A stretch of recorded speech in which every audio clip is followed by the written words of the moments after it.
when I asked you to come on, you messaged me and said, "Hey, maybe we should talk about this whole monogamy, non-monogamy situation," which is, of course, like a very popular topic on Twitter, or at least in our spheres of Twitter, where there's like lots of um, uh, sort of like, intellectuals and pseudo-intellectuals, and we talked specifically about the rationalists and the post-rationalist communities, which are sort of into these kinds of questions. And in light of the fact that we both seem to be reconsidering the value of marriage in light of the recent events, what are your thoughts on monogamy and non-monogamy? I know you have a biological background, so I'd like to know both from a biological standpoint and also just from your own personal position. Sure. Yeah. Well, I mean, my own personal position has been one of definitely exploring and being interested in polyamory for years. And a lot of that was bound in some sort of like dispositional characteristics that I had, not being particularly phased, I guess, by sexual jealousy. And even there being like maybe even a kind of eroticism based in like the voyeurism essentially of the idea of another person being with a partner of mine. And then also just my own, being one who's professionally in love, just having a lot of having a lot of love to give, and not really actually for me not really even having containment structures for dealing with those feelings in a discerning way is what I would say. So the thing about polyamory, I think, is I've realized that it's very energy intensive, and that it's also fragile as a structure. And especially with COVID, I think that the realizing that you can't depend on the good times, and that these other structures actually have something to give to people, and also we're defined by the investments that we make. We're defined by the things that we decide to do at the cost of doing other types of things. So the polyamory thing, I think there's lots of different ways to psychoanalyze the dynamics going on. There are actually some ways in which I think is adaptive for certain groups of people to assume a polyamorous structure, or circumstances. Yeah, their circumstances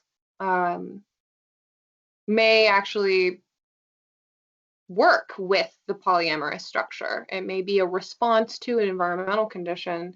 And I think in that sense, it's I understand the adaptability of that structure. For example, you don't have to deal with the same kinds of loss if you break up with a partner because you have another partner.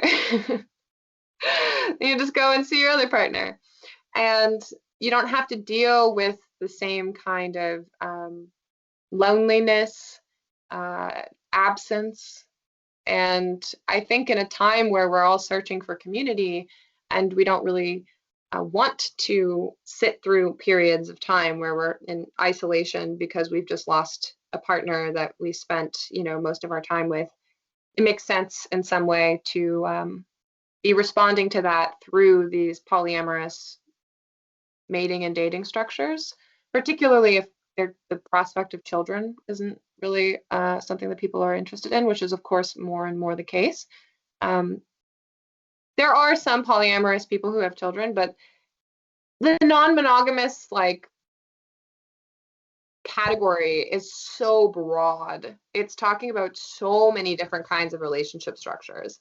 And I think that what we're seeing now is because of the traditional understanding of marriage breaking down in the traditional path of, going to college, let's say, finding a husband or a wife, getting married, and then starting your careers married, settled, and going from that point, having children, we're just been in the process of rewriting that script. And so we're seeing lots of different experiments, and some of them are, I would consider to be better than others in terms of how they're working with creating stable structures or creating more human flourishing, let's say. I think that there's been a process of things kind of careening to the lowest common denominator, which is a kind of veiled promiscuity. It's like, oh, I'm non-monogamous. Well, it's like, you're just promiscuous. Let's just like be honest. Right, and non-committal. And yeah, you're not committal. You don't know what you're doing. You don't know what you want to do. You don't want to make a commitment to one person, because then you can't make, you can't play around with somebody else. And the non-committal thing is much broader than in relationships, although you can see it very clearly in those dynamics, but it's also in where people live, or what people are doing with their time, or what people think a meaningful career might be, whether or not to go back to school. Like, all of these things feel like no one knows what they're doing, really. No one knows where they're going. And it's only through like this kind of process of cultural mimesis that we get a sense of where we should be going, not because there's some sort of authority anymore that's telling us what to do, what's a good life. It's more just like, my peer group is doing this, right, so we're a bunch of I'll just do what meerkats. they're doing. Which I question. I'm like, what? I'm 25. Mm-hmm. I look back on myself as like a 20-year-old, and my sense of conviction, and my sense of I was doing the right thing, and I'm just like, it was just so ignorant. There's so much that I've learned just in the last 5 years that indicate to me how much my view of reality was constrained by my own narcissism, I would say, my own sense of world being like very egocentric. And it's only through experience in the world and the humbling of your ego that you realize that other people who are older than you actually do know things that you don't know, and actually Right. understand the depth of the world in a much more nuanced way. And we have just tremendous youth culture, glorification of young people, a peer-driven culture, and I think that we're seeing the implications of that. Lots of incredibly intelligent people who could be wildly capable, who could be contributing to creating a flourishing society, and instead they're just spinning their wheels because they have nowhere to direct the capacity that they have to create something greater. And I think that there's a huge opportunity cost there, but it ultimately it is a kind of coordination problem, and we have to decide ourselves that we want to do something else. And that's a process of starting from the one, or the the atomized self, and trying to build structures and relationships. I just finished reading Christopher Lash's The Culture of Narcissism, Nice. and it's about exactly this problem of the atomization that it creates, and the incentives that are not only just cultural but also economic, that lead to this kind of almost lifelong adolescence. And it's not just in our generation. I'm in the millennial generation. I think you're like right at the edge, Mm-hmm. being a little bit younger. But uh, the even with the boomers, there's a sense that they never really grew up, that they're still sort of keeping their options open. I personally didn't come from anything like what you would call a traditional family structure.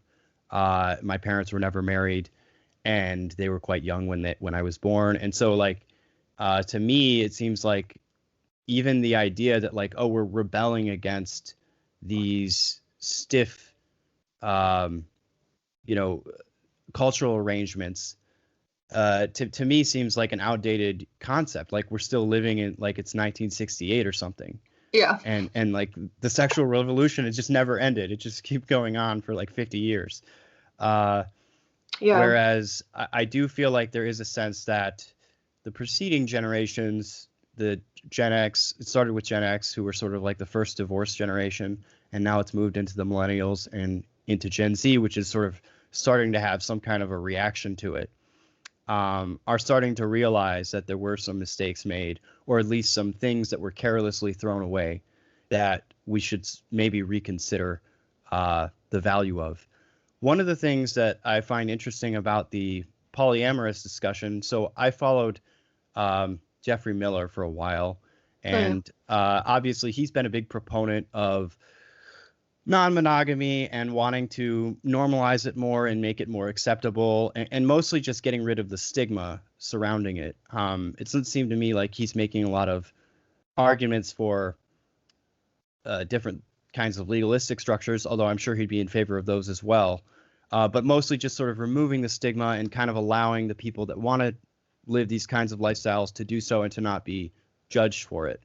But one of the things that I object to when I hear him talk about it, and obviously you're not an exponent of him, but just in getting through on this topic, is he talks about the criteria that are necessary in order for, in his opinion, for these polyamorous relationships to work. And primarily they are basically having a high IQ, being very conscientious, and then of course there's a certain level of emotional maturity that he feels is required as well in order to deal with things like, like the jealousy and so forth. And when I hear that list of criteria, obviously those are debatable to what extent you need them. I think that, like, for example, if you're not a working professional, if you're sort of just a young college kid living in a more communal environment, it can be a little bit different, but then it's like a question of like, well, how serious are you being?